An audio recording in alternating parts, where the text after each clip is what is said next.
Subscribe now. بسم اللہ الرحمن الرحیم رب اشرح لی صدری ویسر لی امری واحلل عقدۃ من لسانی یفقہوا قولی۔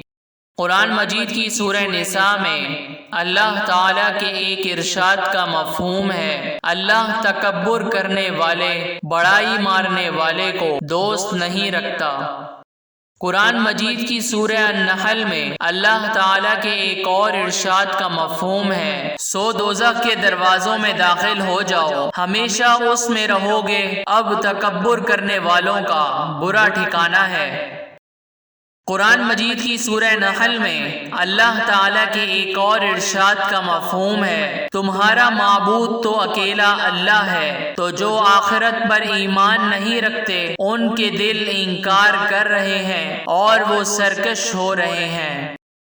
قرآن مجید کی سورہ نحل میں اللہ تعالیٰ کے ایک اور ارشاد کا مفہوم ہے، یہ جو کچھ چھپاتے ہیں اور جو ظاہر کرتے ہیں اللہ ضرور اس کو جانتا ہے، وہ اللہ سرکشوں کو ہرگز پسند نہیں کرتا۔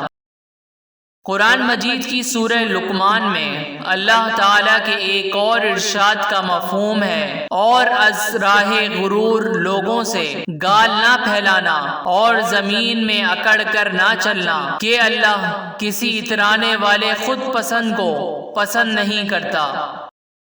قرآن مجید کی سورہ انفال میں اللہ تعالیٰ کے ایک اور ارشاد کا مفہوم ہے، اور ان جیسے نہ ہونا جو اپنے گھر سے نکلے اتراتے اور لوگوں کے دکھانے کو اور اللہ کی راہ سے روکتے، اور ان کے سب کام اللہ کے قابو میں ہیں۔ قرآن مجید کی سورہ مومن میں اللہ تعالیٰ کے ایک اور ارشاد کا مفہوم ہے، موسیٰ علیہ السلام نے کہا کہ میں ہر متکبر سے جو حساب کے دن یعنی قیامت پر ایمان نہیں لاتا اپنے اور تمہارے پروردگار کی پناہ لے چکا ہوں۔ قرآن مجید کی سورہ لقمان میں اللہ تعالیٰ کے ایک اور ارشاد کا مفہوم ہے، اور اپنی چال میں اعتدال کیے رہنا اور بولتے وقت آواز نیچی رکھنا، کیونکہ اونچی آواز گدھوں کی سی ہے، اور کچھ شک نہیں کہ سب سے بری آواز گدھوں کی ہے۔